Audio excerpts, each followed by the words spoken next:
Thank you. Thank you, Ed. Let me start off with a couple of thank yous. First of all, to Ed Ayers and his great leadership team. Where's Carolyn Martin again for her good work, and everybody from the University of Richmond staff who did a great job. Thank you. And let me also thank Deetra Trent and all the folks from my staff who I've run ragged over the last couple of months.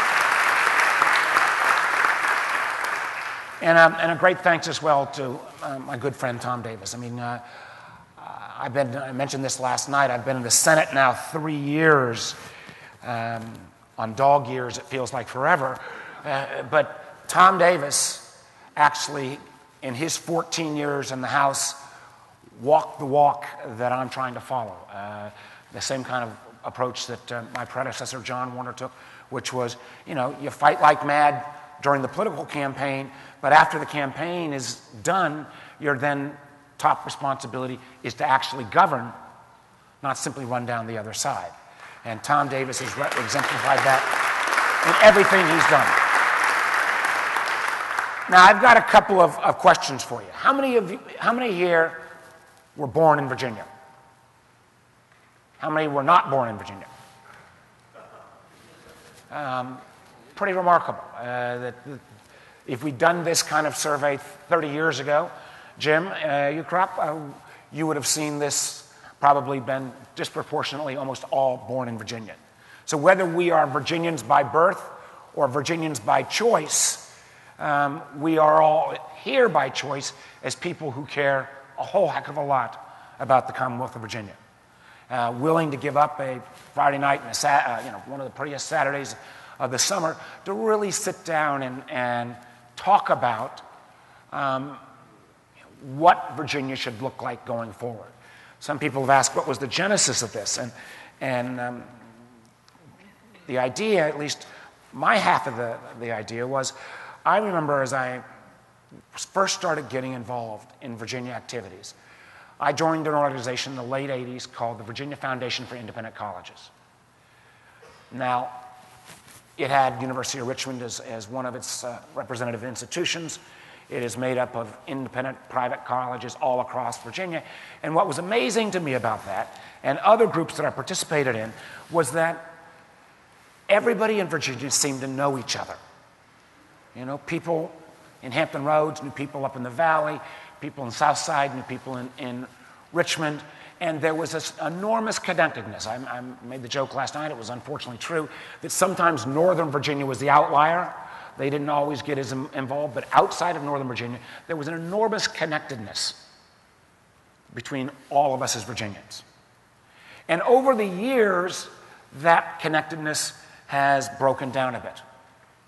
Part of it is the fact that as our businesses move from being regionally focused or locally focused to become more global in texture, the need to be involved in your community diminished.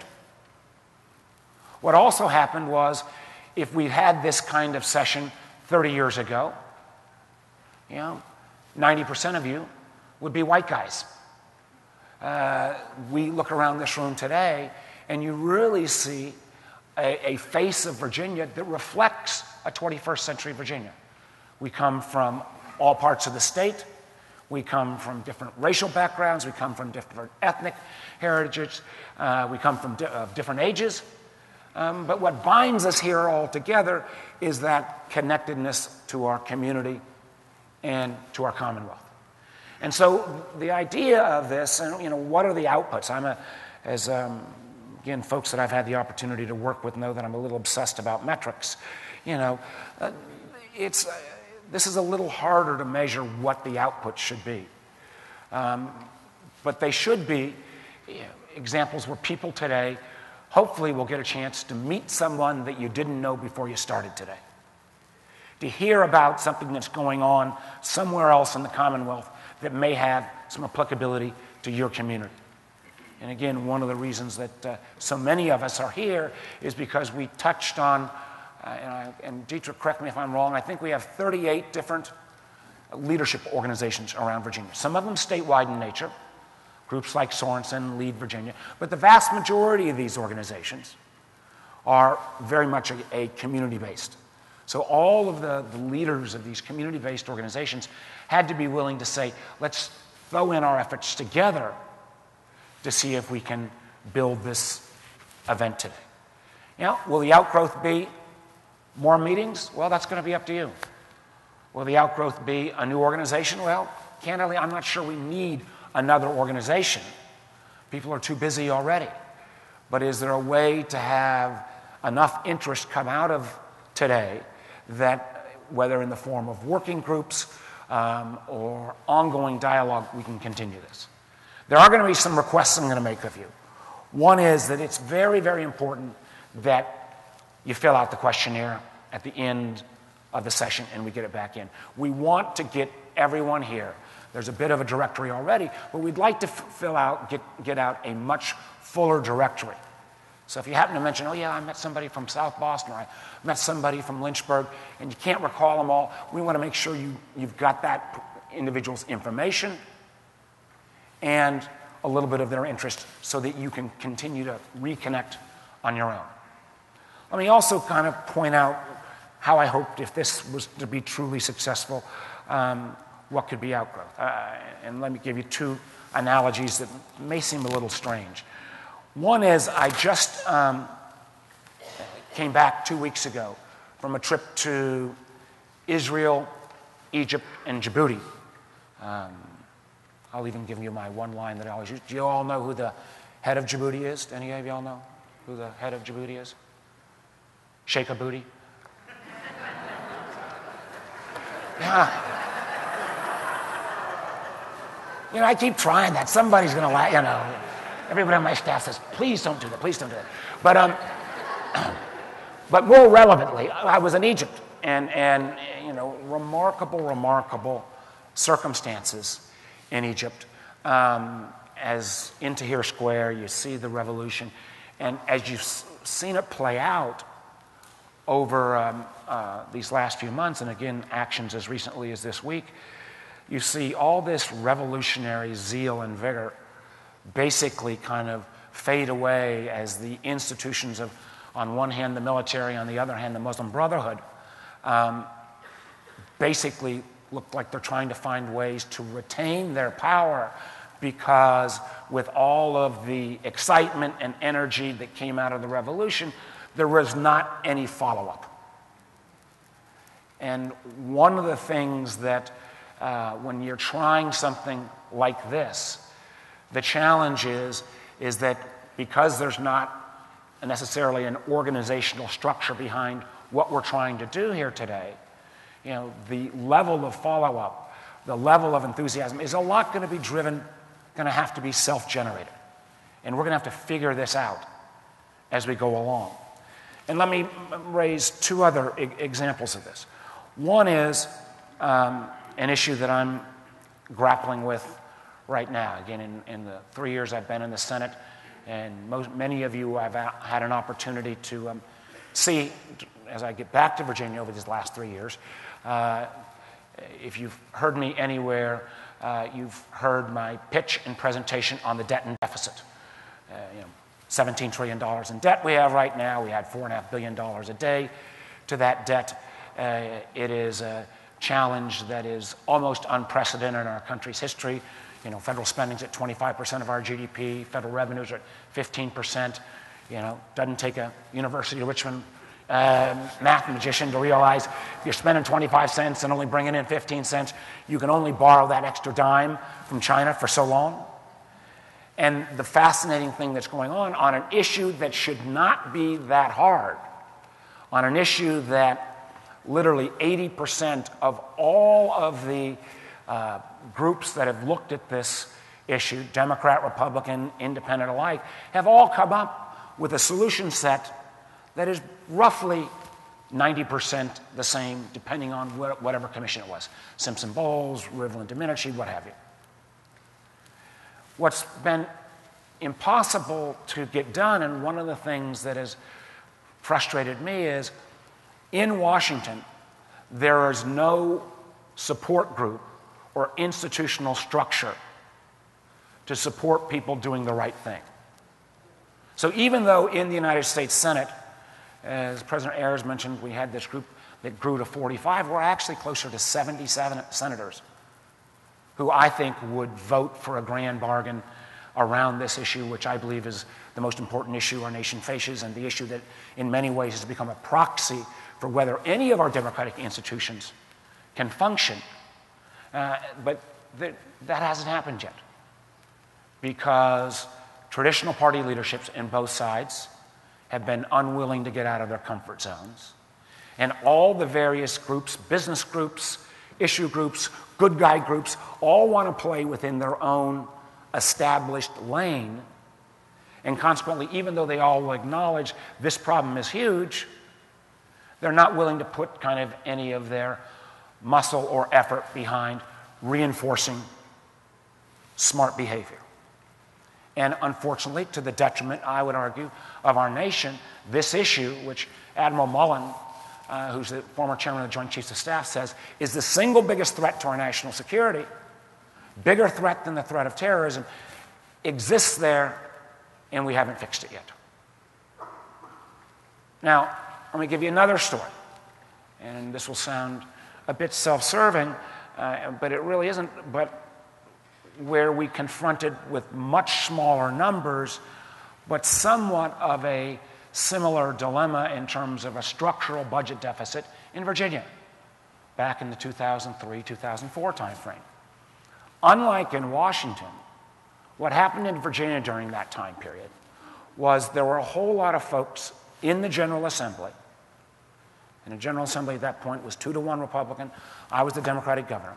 But a whole lot of folks in the General Assembly who took off their particular partisan hats and said they were going to be Virginians first. Particularly a number of these my Republican colleagues who did this at great personal threat to their own political futures. People like Tom Davis and John Warner, who had no dog in this hunt, were willing to step up and say, hey, we got to fix this. And a remarkable thing happened across Virginia. Education groups, from preschool through higher ed, decided to stop feuding with each other about splitting up education dollars, and they all came in together. Healthcare groups, arts and cultural groups, the business community across Virginia, led by the State Chamber of Commerce, said, we want to be part of a solution. Well, we got a solution. It wasn't perfect. It led to Virginia being named best managed state, best state for business, best state for kids' education. But what the real value of that battle showed was that people who were willing to kind of get out of their individual comfort zones for a while and fight for something that didn't play out Democrat or Republican, but kind of played out, you're for Virginia or you're not. In the last year of being governor, there wasn't a day that went by that somebody didn't come up to me and say, you know, Governor, I'm really proud about how Virginia's headed. It had virtually nothing to do with the tax deal, but it was because we had gone out, tried to educate people, asked Virginians to be part of figuring out the solution, and we'd actually got something done. Now, that uniqueness about Virginia, and that uniqueness that, at least at that moment in time, and many other moments in time, for both Democrats and Republicans, there was this willingness, because of this pride of having been born here, or like me, a come here, we felt for the Commonwealth was something that's so special. And somehow, as I wandered through this, very, very frustrating days along the halls of Congress, what the biggest takeaway I have is, I don't want Virginia to become like Washington. I don't want Virginia to become a place where there is no support, institutional support, for people at any level, not just in Richmond in terms of the legislature, but at any level, not to have the support to kind of do what's in the best interest of the overall community rather than our particular interest from our particular business or our particular region. So, end of the day goal for me is to see if we can create that sense of in the Commonwealth getting that momentum back. Now, I've put together, on your desk as well, should be not only the questionnaire, but what I think are, at least my first crack at 5, and there should be a 6th one on here, some of the issues that a group like this, I think, could wrestle with. And let me go through them again very briefly, and then as time goes, we'll have a couple minutes, we'll take a couple questions before the next presentation. First one, infrastructure. People must say, well, Mark, that's just because you sit in Northern Virginia traffic. Yes, partially the case. But infrastructure in America today is much more than roads and bridges. Infrastructure is our port. Infrastructure are airports. It's somewhat embarrassing if you travel the world anymore and you fly into airports almost anywhere, particularly in third world countries, and you see airports that are literally decades ahead of the kind of quality of service that we have in airports in America. Infrastructure as well is broadband. We've made dramatic progress, and a great shout out to all the folks from Mid-Atlantic Broadband who had the courage to use some of the tobacco funds a decade ago to start building out broadband in Southside. But there are still huge swaths of Virginia that don't have access to broadband. And while broadband doesn't guarantee you a job, I can assure you that failure to have broadband means you're not even going to get on the map in terms of being looked at. We also, as a nation, over the last 30 years, have started to disinvest in a major way in infrastructure. We have literally cut our infrastructure investments in half since the 1970s as a percentage of our GDP.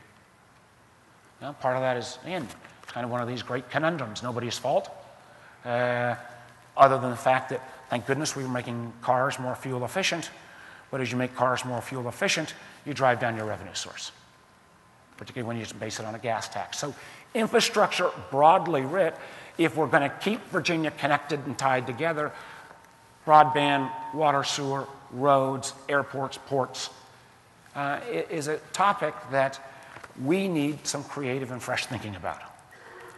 Culture and tourism. This actually, I think, is the next one. Culture and tourism should also include history and the arts. One of the things that I've had the opportunity as a statewide official is to visit every nook and corner of Virginia.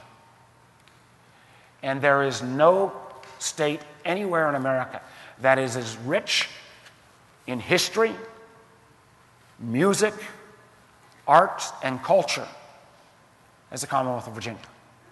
And I think about some of the things that, again, local communities have done. The idea of the Crooked Road Music Heritage Trail in Southwest Virginia was an idea of a group of local economic development folks in Southwest that didn't take 20 years to study before it became a reality. They somehow didn't get the memo that you're supposed to study this forever. They just did it, and in a period of about 3 years created this connection between a series of wonderful venues that now is world-renowned, and an economic development shot that brings in dollars, resources, and jobs that cannot be exported in a remarkable way. A message there that other communities around Virginia, the Shenandoah Valley, Southside, and others, could learn from. We oftentimes, I think, as we think about 21st century businesses, don't think back enough about how do we also, if we're going to keep Virginia special, maintain those connections to our history, to our arts, to our culture. Third area, rural Virginia. And I would say here, this is more than just rural. This is both rural and our inner cities. One of the things that we are rapidly happening in Virginia is we have this wonderful wide swaths of prosperity through the so-called urban crescent. And Christian Moore and others will talk about this a little bit later. But there are huge parts of Virginia that are getting left behind. Some of them in our inner cities. It's great to be here at University of Richmond, but we can drive 10 miles to Church Hill and you can see communities and some of the projects around where, as Virginians, we should be embarrassed that people are living in those kind of circumstances. But equally challenged to that, and I think one of the things that, from a political standpoint, makes me mad at both parties is the real lack of focus on how we can equalize opportunity for rural communities. One of the most remarkable outgrowths of an interconnected, technology-driven world is the fact that you can build it anywhere. Well, we've shown, and companies have shown, they can build it in Bangalore. They can build it in Shanghai. We've not done as good a job as showing you can build it in Martinsville and Danville. There are outliers. Again, I don't want to go back to just simply saying Southwest, but there is an example in Russell County in little town of Lebanon where both Northrop Grumman and CGI have now got, in one case, about 200 jobs, and CGI over 400 jobs that are literally world-class jobs that any community in America would love to have, but they picked rural Southwest Virginia because of the quality of the people. We need to be thinking more about how we can replicate that and duplicate that all across Virginia. Next one is innovations. And this goes, innovations, in my mind, is twofold. Part of it is educational innovations. We've got a number of educators in the room today. There is a transformation revolution going on in education. For a long time, Virginia was at the front of the pack. I'm not sure, and Andy Rotherham will speak to this, I'm not sure we're as far ahead of the rest of the pack as we used to be, both in terms of pushing the edges on educational reform, on trying to recognize how our great public institutions of higher learning and private institutions can actually work together, how we make sure and think about attracting talent. One of the things that, again, not to get too far afield in terms of the political circumstances, and I would love to have a lot more native-born Americans and native-born Virginians getting graduate degrees in engineering and math and science. But I, for one, think it's crazy that we get PhDs to maybe Indian-born students, and then, as opposed to 20 years ago where we would welcome that talent to then stay in Virginia, now we send them home so they can take their jobs, take their knowledge. When we live in a global economy, we ought to be welcoming that talent to stay here and make their lives part of Virginia. Amen. I can assure you. Tom talked about our wonderful tech community in Northern Virginia. Literally a third of all the tech companies in Northern Virginia, one of the founders was a non-American born entrepreneur. And we have to realize that the competition for talent is now global, and we need to be thinking about how we can attract that and keep that, our homegrown, and attract others as well. And in this innovations category, I would put one of the others. We in Virginia have been blessed with a diverse economy. When other states' economies go down, ours really has weathered the blows of the recent multiple waves of recession better than almost anyone else. That's partially because we have a diverse economy. It's also partially because we get a disproportionate share of federal dollars. But we make a mistake with that $16 trillion debt and growing if we think that the number of defense-related dollars, homeland security dollars, or just traditional government contracting dollars are going to continue to flow at the same rate they came to Virginia in the past. So how do we think about how we keep Virginia competitive, and what are the areas that we ought to be putting a flag on? We still trail, unfortunately, both Maryland and North Carolina on life sciences. We've come a long way, but there's a lot more we could do. If I'm making a projection in terms of where there's going to be one of the biggest growth areas over the next decade, in an area where we in America are frankly behind, cybersecurity. We have enormous expertise in that field. We ought to be doing more. An area that we have some advantages, but unfortunately are starting to lose them, because we weren't agile enough, modeling and simulation expertise that we have in Hampton Roads. We need a much better defined plan on how we continue to pursue the current assets we've got in modeling and simulation and expand into areas outside of defense. Energy. I am very much a believer in an all of the above energy policies. I think there is no single silver bullet. We need to look at how we can continue to use coal, natural gas. I, for one, perhaps to the chagrin of many in this room, think we ought to check what we've got offshore from Virginia, as well as pursuing all the renewables. That ought to be part of our Virginia strategic plan. And there will be an opportunity at the end of the day, the Chamber will offer you who want kind of a coalition of willing to be part of their visioning process. And finally, this last point of connectedness. You know, if this idea makes sense, we have to think about, you know, how we would maintain and continue it. You know, there are other models. South Carolina created something called a Renaissance Weekend. Actually, perhaps some of y'all remember Bill Clinton was involved very much. It used to be South Carolina, then it became national. You know, maybe that's an idea on a varying basis. A once a year, 2-day, or a weekend circumstance where you bring people and families together and really get a chance to know each other in a better way. Maybe that's not the right idea. Maybe we ought to break into regional form. Maybe you look around this room and you say, you know, this is a good group, but, you know, I know 3 or 4 other leaders that ought to be involved. But all these questions and all of these activities are going to be really up to you. We're making this up. I mean, you know, I will close with this. You know, we're making this up as we go along. There is not a template of what exactly the outcomes of this should be. But the goal is this.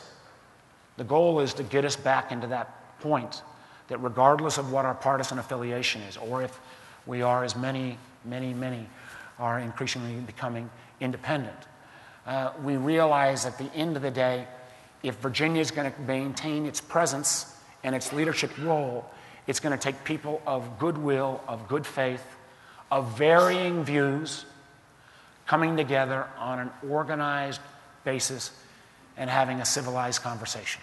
Doesn't mean we shouldn't disagree. Disagreement is good. But disagreement without respect becomes the food fights that passes for dialogue on the cable channels. That's not what we're looking for. We're looking for something here that, you know, we all have that pride or we wouldn't be here this morning. But we're looking for, you know, specific ideas on projects and initiatives that we can all choose to participate in. It doesn't mean we have to participate in all of them. We can pick and choose on this, but to keep Virginia going forward. I'll close with this. I sometimes get you know, particularly frustrated in Washington around a host of the issues, the debt and debt issue, the most prominent, literally to the point that sometimes senators will see me coming in the hall and they will go the other way, you know, because they've had to endure the full Mark Warner. I pull out my charts and graphs and say, how can you not see this works? You know, and if you get really frustrated about, you know, where our country is headed, let me leave you with this, you know, that most redeeming quote that I know from Winston Churchill, who said, "You can always count on the Americans to do the right thing after they've tried everything else." Well, let's not get to the point in Virginia that we have to try everything else first. Let's do the right thing in the first place. Thank you all very much.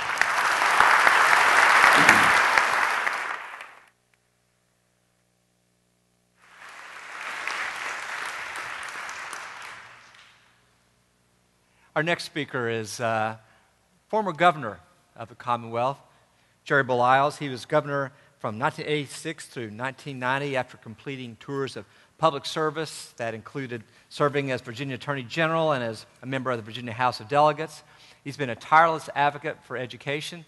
I know I was on the search committee that selected for his current position as director of the Miller Center at the University of Virginia.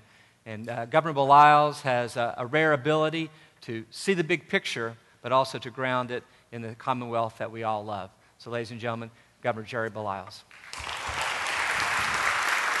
Thank you, Mike. Thank you.